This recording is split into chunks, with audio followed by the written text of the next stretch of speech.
All right, guys, before we roll this video, I have a little something to say. You know, anyone that has spent any time on this channel, which is over 200 videos, several hundred hours of content, close to 6 million views at this point, which spans over a decade, knows that this channel is overwhelmingly, and I mean overwhelmingly, about safety and education.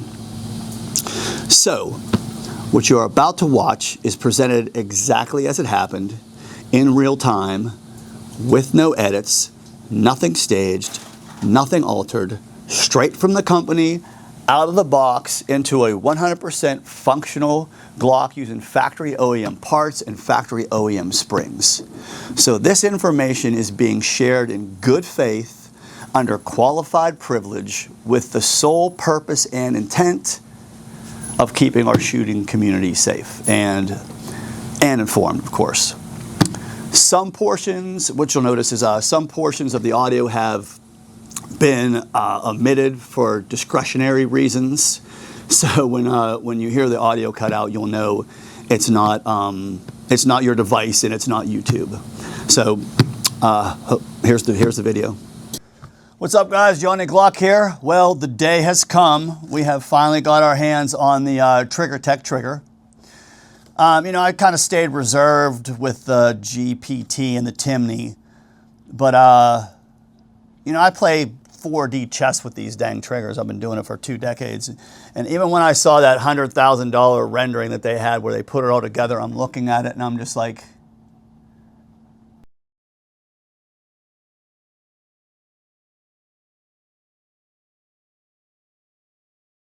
wrong. I've heard amazing things about this. When I saw the video, I was like, that innovation is like unreal. I do have some questions though. Why, like, it took 3 years to develop this, and it's actually, you know, just like the Timney, it's advertised as a Glock competitive special.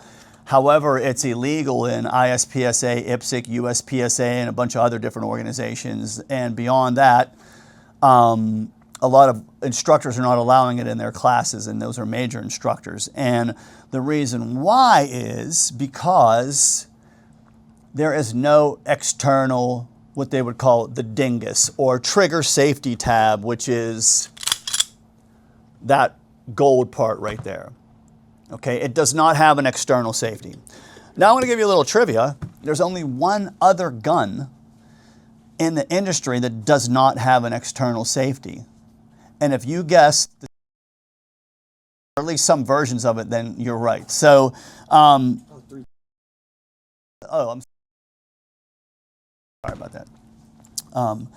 So, you know, I'm going to have another long form video. This is kind of just, I just want to feel it. I want to open it up. I want to run it through some tests. You know, the only thing I'll say is it, Jack.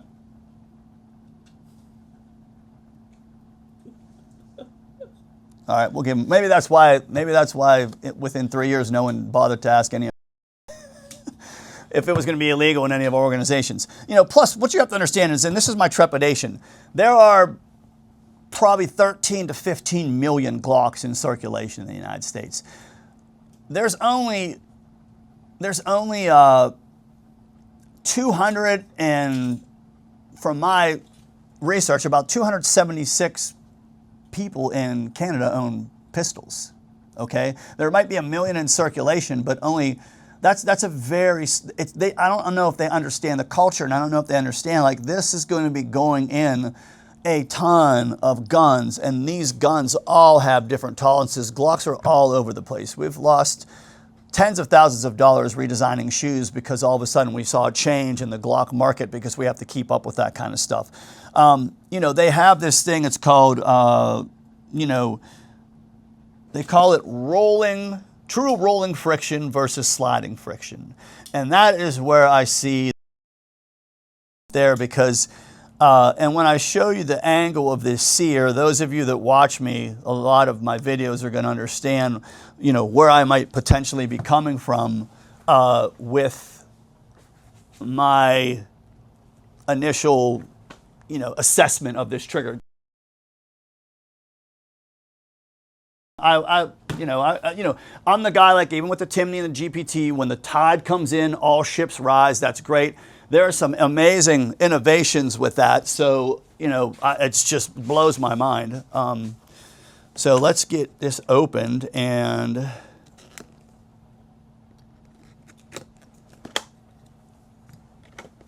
see what we got here. So it comes with this, it's like a kind of receiver-based thing. If you can see, keep it from a distance, you can see the angle on that right there. That's what I'm concerned about, that the sear is not 90 degrees and it's an angle. That's one of the things. That's pretty much the main thing, you know what I mean? And they did some really, that comes with its own sort of cool, it has to have its own backplate, and then this right here.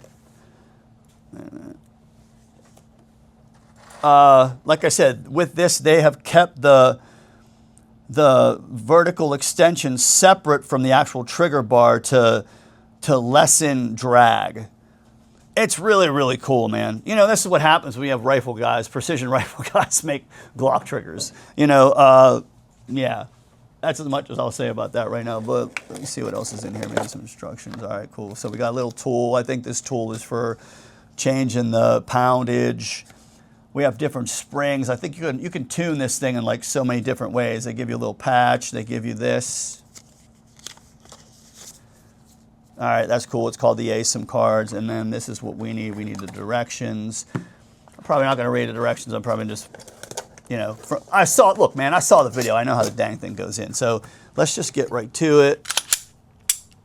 I'm going to drop this out. These are all OEM parts in here. These are our test guns. So, yeah, like, what was the last test we did, Mike, where I literally shattered the back of my dang, where is that gun? Anyway, I broke the back of my slide right there. And I was like, oh, you got to be kidding me. Not another one, man. It's like the worst. That was a cool one because Black Phoenix cut that slide.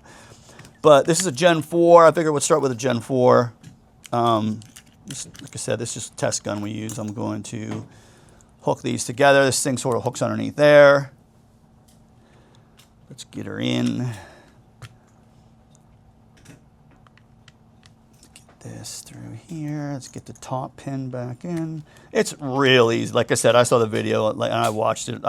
I spent 2 hours watching the video and the mechanism and how they do it and slowing it and like just, absorbing, exactly what they're, what they were trying to achieve with this whole thing. And like I said, it is really innovative. It really is. Whether it cuts the mustard when it comes to safety. And that's the thing with our 4311, when we designed that. And that's kind of what you got to do with this kind of stuff. If you don't start with safety, then you're going to have problems. Let's get this installed. And like I said, these are all Glock OEM parts. I should put competition parts in this actually in the slide here, but these are not even tumbled. They're all straight factory parts because a competitive guy is going to have all kind of amped up, lightning strikers, tin stuff, this stuff, all the other stuff. So let's give it a whirl. Okay, so that's your, wow, man, there's your reset. Not that tactile, but there's your wall, there's your brake, here's your reset. So and I think you could change that tactileness, but this is. Jack, feel this. This is pretty impressive, man. Jackson, should I say. Call me Jack.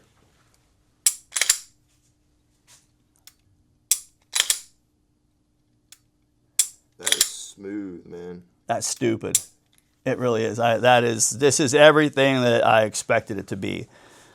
So that's the performance. The action is amazing. You can dial it in between 2.5 and 6 pounds. I don't know why you would want to compete with a 6-pound trigger, but hey, that's, I guess, different strokes for different folks. What I'm most concerned about is the safety function, and that's the thing for this video. we're going to, when we do drops, we usually do it from about refrigerator height because we want to, that's usually the scenario we've heard most of with our statistics. Hey, Johnny, I dropped it from my refrigerator and like all of us turned white and it didn't go bang. So when we drop, we'll drop from a fridge and I'm going to break it so you can see. I'm going to re-rack. Oh man, I don't want to break another gun, dude. That was a pretty good drop. Let's see if it breaks. No, it didn't. It failed that drop test. All right, try it one more time. You owe me money, by the way. Why owe you money for? You said it. What you bet against me, bro. You never should. No, bet against me, bro. Don't ever against Johnny Glock. Maybe I'll take it lower. Let's take it from here and see what happens. Maybe if you drop it off something like this. That held, okay. Let's do it again because I want to make sure it's a fair drop. All right, I think that might have done it and I didn't break my thing, so. Okay, so you can see this might be the fail point, or it might just be the, if that happened once, that's not good. Okay, there we go. We're gonna try one more.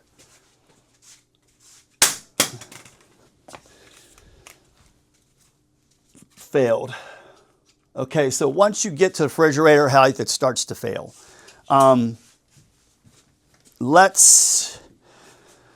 I usually don't go beyond that. Like if we know it's failing, I really don't need to get this out to to test it because we know with just a light strike like that, it's usually going to fail, which it just did. With just a light strike like that, it's usually going to fail, which it just did. I mean, it's failing left and right. So, but what I'm going to do here is, and I've tried to explain this to people, and I'm hoping, and I take no pleasure in this, man. Like this needs to be addressed.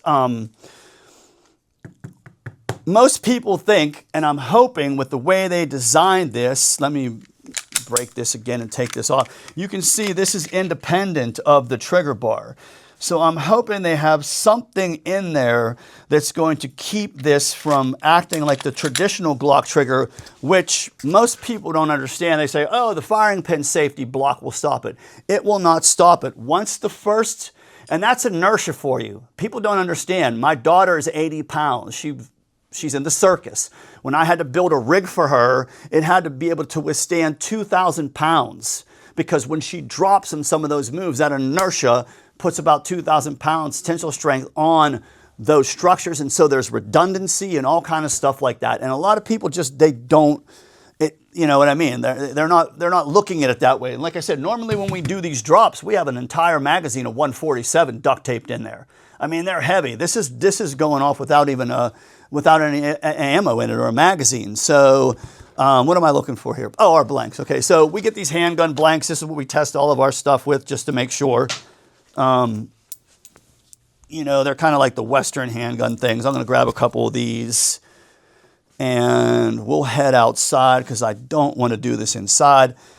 And like I said, I'm going to hope that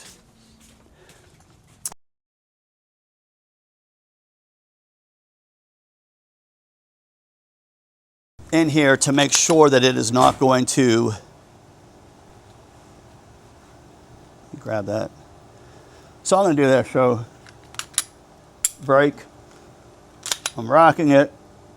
Don't do this with ammo because you get something called an ejection fire. They always tell you to load a magazine, but I'm just doing it this way. So we're going to load that up. We're in battery, and let's see what happens.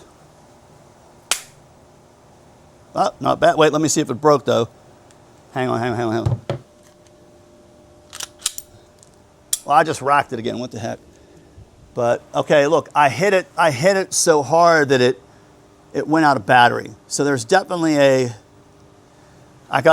which is crazy, so I got to actually hit it lighter.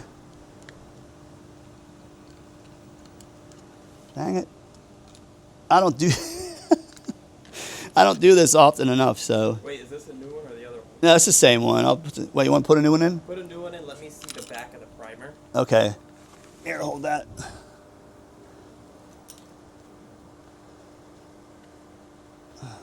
Where the heck did they go, bro? Man, hang on. I got these stupid pants that got like holes in them, so. All right, here we go. I'm gonna set that right there.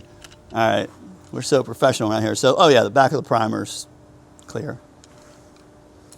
All right, we're gonna put that in there. We're gonna slam fire it, and then let's see what happens here under a strike.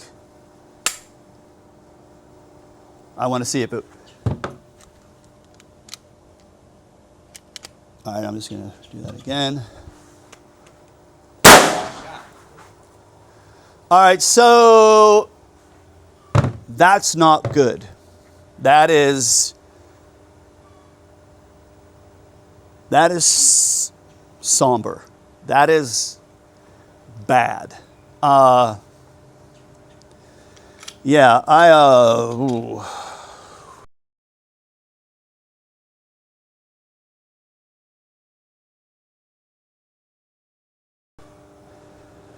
Hold on, let me see it again. With all that technology, have a mechanism in there that would keep it from. And I have to be very careful with this strike, because if you like that first one that had that little primer thing, the actual gun was coming out of battery because of the strike. So you have to do it so. Yeah. So that's my review of the. Gosh almighty, of the TriggerTech ACE trigger. Now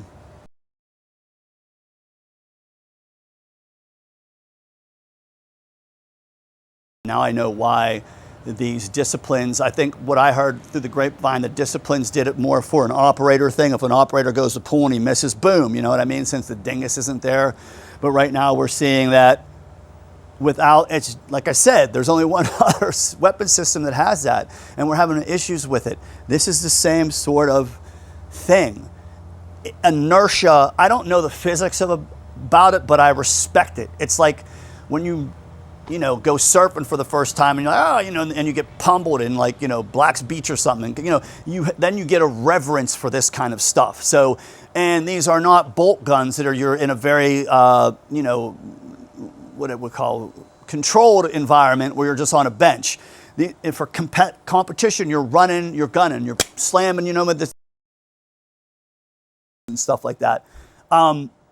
This is why we are so vigilant about checking your equipment. It is a huge deal. Having this on the coattails of those last two videos where the guy's trigger safety tabs were disengaged, this is what happens. That firing pin safety is not going to stop that striker, especially in a 100% fully cocked system. So, I'm not even going to do the trigger control is control. This is just... All right, so as you saw, we installed it right out of the box. We thought it might have been an anomaly. We had a second one, so we had installed that, and we started testing in Gen 3 through 5, starting out with all OEM factory parts, OEM spring, weights, and functional certified Glock, like the Armor's certification. We went through all that, so the Glocks were inspected, and they all failed at one point or another. Might have taken 10 drops, might have even taken 15. As far as the mallet test, just about all of them underneath 10 strikes. And you saw in the video, I did not strike it that hard. But once we started adding refined parts, like competition parts, which most people are going to have in these, the failure rates increased exponentially. And this is a completely proprietary system, so it's not like I can say, hey, if you got one of these, watch Your Gun Means Your Responsibility and bend up the cruciform kick up to increase engagement, or a video like Chasing Grime, Grit, and Drag, where, or Transfer Bar Drag, where I show how the system is being pinned in the back and not allowing the trigger to swing forward. Now, if this hasn't been your experience with this trigger, that's great, that's awesome. Like I said, you always have to be vigilant. And, I want to add something like pertaining to issues like these. I don't know if you armorers and gunsmiths know about an organization, SAMMI. It's like SAAMI. But they have industry standards and specific guidelines to follow for drop tests, if you want to look that up, that pistol drop test. So if you're a gun store owner and an armor or a gunsmith and you're installing triggers and you're not doing these drop tests before that gun leaves the shop, I would suggest to do them from a liability standpoint. The test is from 36 inches, a variety of different angles, and what's interesting, it's onto a piece of steel that weighs 50 pounds. They're pretty specific about that. So if you know anything about surface impact, steel is very consistent and uniform. Concrete's kind of all over the place. So it's about consistency and repeatability, controlled impact severity, and safety and damage management. That's kind of the three categories that they put it in. All these standards are set into place for your safety. We have a bin full of triggers here that we've had to pull out of people's guns, and it's not just from one company.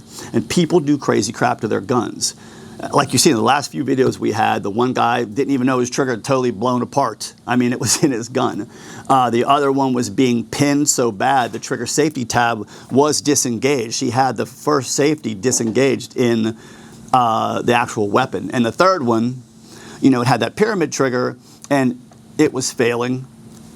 And it failed. So this has nothing to do with me being unfair and sabotaging or attacking any company. Even a company like Apex had a recall of their slimline trigger bars between, it was like October of 21 or something like that to March of 22. It was a big thing.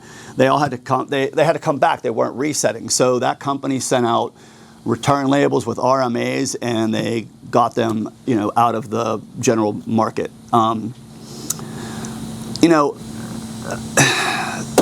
Even us here, we, at one point in time, I had a gentleman call me and say, hey, I dropped my Glock and sent one sailing through my calf. And I'm like, oh my God, no. And he said, look, I don't want anything from you. This is not any kind of call to sue you or anything like that. I have your triggers in all my guns. I just want to know why it happened. So what we did is I said, send me the gun immediately, send me the gun. So we started doing tests, and what we found out that, this pin and this pin in his gun were 65 thousandths, actually, I think it was closer together, which is, in gunsmithing terms, that's the Grand Canyon. You know what I mean? So we were like, dang. So we went and we got probably about 45 different slimlines, and we started testing them. And man, they were all over the place. I mean, all over the place. And so, when those distances start getting messed, the trigger's moving further back, which means it's now off the drop shelf, where before it wasn't off the drop shelf. So basically, we had to immediately redesign that shoe. We didn't issue a recall. We issued what we call a reissue. Any of you guys that have had my triggers, maybe it was like 5 years ago, and all of a sudden in the mail you got this pink slip with a trigger, a brand new trigger for your 43, 43X, or 48. You were told this is not a request, this is a requirement. Replace this trigger. 100% replace this trigger because, and we even explained it, this has not anything to do with the trigger. We have found inconsistencies in the Glock frames. Therefore, we had to remedy it somehow. And that was, big money to get that done. But the point is, we got it done. And so this is common. You know what I mean? So, well, no, I shouldn't say it's common. Take the scratch out. It's not common. Just say it happens. And that's kind of why you have to stay vigilant with your equipment. Even if it's one of mine. You know what I mean? Like, stuff can happen. It can get pinned. You constantly have to know where that equipment is. And that's why this channel is here, so you can be safe and you can understand what you're looking for, why you're looking for it, how to remedy it, and then just how we as a community can all stay safe. So I'm kind of that's pretty much all I have to say. You know what I mean? I just wanted to kind of have an outro to this just to explain some things. But because the video ended kind of abruptly and I was kind of speechless, so I wanted to say, okay, well, let's do something at the end. But anyway, look, man, share this information, like, subscribe. It's important information. The whole channel has really great information pertaining to these kind of things. So like, subscribe, press the notification button. Check out our content on Instagram. Check out our content on Facebook. It's really, really good content, man. We take pride in the content, and we hope you guys enjoy it. And that's about it. Remember, trigger control is control.